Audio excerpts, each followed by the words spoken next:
Do you know who Peter Hernandez, Abel McConan Tesfaye, or Robin Fenty is? Chances are you probably don't.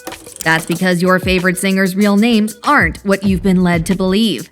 In Hollywood, a name isn't just what your parents gave you. It's your brand, your identity, and often your ticket to fame. Whether it's to stand out, simplify, or reinvent, these stars proved that sometimes the first step to making it big is deciding what the world will call you. That's right, some of the biggest names in showbiz aren't actually the names those stars were born with. These are 10 celebrities who rolled the dice on a brand new moniker and ended up creating a household name. From Grammy winners to box office royalty, let's find out the real names behind the nicknames. Topping our list is none other than Bruno Mars. We don't talk about Bruno often enough, do we? Most people would assume that Bruno is his real name, but they couldn't be further from the truth. The 24-karat magic hitmaker was born Peter Gene Hernandez, but when you recall that this was the very same guy who sang Uptown Funk and Fly As Me, I think we can all easily agree that the name didn't sound funky for his musical style, so he decided to switch it up. Nicknamed Bruno as a chubby baby because he reminded his dad of pro wrestler Bruno Sammartino, the name stuck even after he grew out of it. Bruno Mars, and this will surprise you that I've done this much research. I hear it's not your real name. It's not my real name. It's not his real name.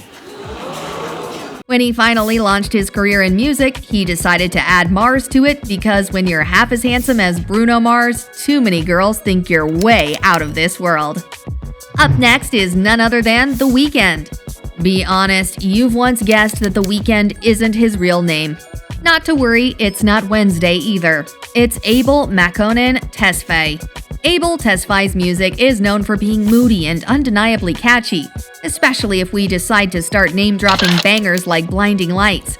So it makes sense his name would carry a similar aura. At 17, Abel dropped out of school, left home for a weekend, and never returned. That inspired his now famous moniker, The Weeknd, minus the E due to copyright issues. But hey, that made it even cooler. In recent years, he's begun transitioning back to his birth name for his more personal work. Call it the next era of Abel. Coming up next is none other than the renowned comedian and actor Jamie Foxx. Born as Eric Marlon Bishop, Bishop knew that if he wanted to become an iconic comedian, he'd firstly have to receive some recognition. When he started doing stand-up comedy, he noticed that female comedians were often called up first at open mic nights. So he came up with a gender-neutral name, Jamie Foxx, to increase his chances of getting stage time. Now, in third grade, you were not Jamie Foxx. In the third grade, if I'm not wrong, you were Eric Marlon Bishop. Word up. It worked like a charm, and the name became synonymous with comedy, acting, and music success. Next up is none other than Cardi B. While the Bodak Yellow rapper was originally named Belcalis Marlenis Almanzar by her parents were also responsible for giving her her nickname. Cardi B has one of the most distinctive names in the rap world, and it's all thanks to her childhood nickname. Growing up in the Bronx, her friends and family called her Bacardi. And your name is really not Cardi B. Do I call you Cardi B even though that's not your name? I mean, can you even pronounce my real name? My real name is Belcalis. Belcalis? I can pronounce Belcalis. Cause you know what I'm saying? A lot of people be like Belcalis. Yeah, well, if you read it, you probably would. But Belcalis, but you don't go by that. You go by Cardi B. To match her sister's nickname, Hennessy. She shortened it to Cardi B when she started making videos online, and the rest is hip-hop history. Bacardi who? Alicia Moore became known as Pink thanks to her bold and outspoken personality. She was given the nickname as a teen after Steve Buscemi's character Mr. Pink in the film Reservoir Dogs, who was also quite outspoken. Her friends thought it suited her personality, and the name stuck over time. The color also came to symbolize her fierce individuality and defiant style. It's safe to say Alicia made the right call. The whole Pink thing has become way more than it ever was. It was my nickname, basically, when I was little. It's been following me my whole life. This boy pulled my pants down, I blushed, everyone called me Pink, made fun of me, I ran home crying. I lived it down. Quentin Tarantino came out with the movie Reservoir Dogs. Mr. Pink is like the smart ass, and I guess I am a little bit too, but you'd never know.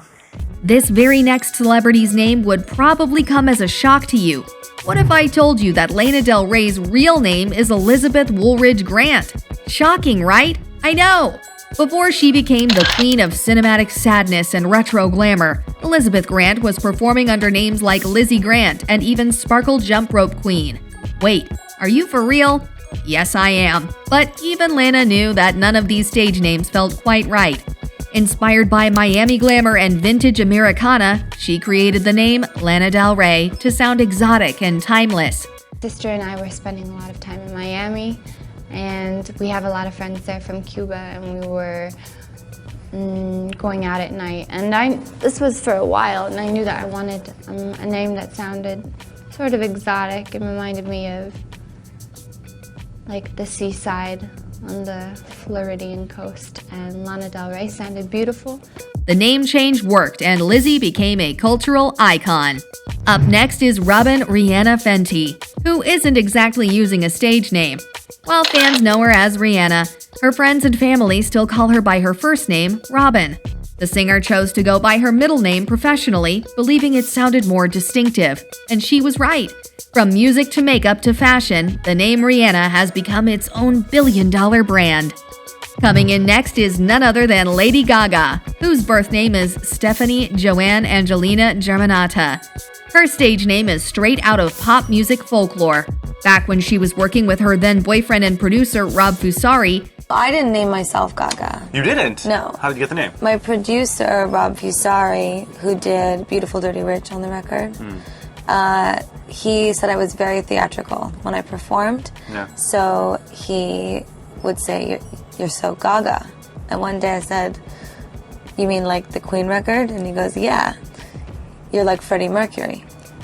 And I thought that was a pretty remarkable thing to say. Yeah. And he kept calling me Gaga in the studio, so I just kept it. he started calling her Gaga because her voice and flair reminded him of Queen's Radio Gaga. One day, while texting her, his phone auto-corrected Radio Gaga to Lady Gaga, and she instantly fell in love with the name. She slapped on the lady for extra drama, and an icon was born. Suddenly, her casting as the Joker's soulmate makes all the sense in the world, doesn't it? Next up is none other than Onika Tanya Mirage Petty, who you might know as Nicki Minaj. Nicki Minaj didn't exactly choose her stage name. It was more like it chose her.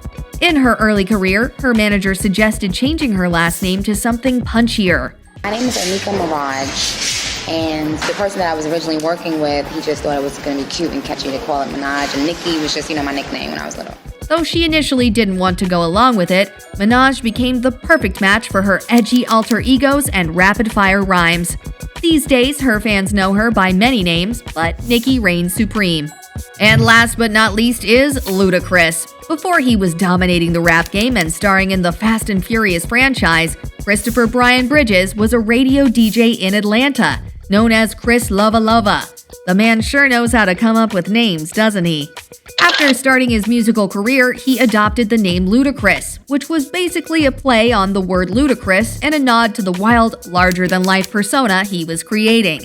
How you got your name Ludacris? I got my name Ludacris. It was just me being creative. My first name is Chris, and like we spoke about, if you look up Ludacris in the dictionary, it means wild, ridiculous, beyond crazy. When you think about my lyricism, when you think about my videos, my visuals, all of that shit entails the word ludicrous, and then I just spelled it the way I wanted to spell it. That's how I got the name. So just being creative. Yeah. The name captured his bold style and sharp wit, stealing his place in hip-hop history. And that brings us to the end of this video. Which of these celebrity name swaps shocked you the most? Was it Abel turning into The Weeknd? Or maybe the fact that Cardi B's real name sounds like a spell from Harry Potter?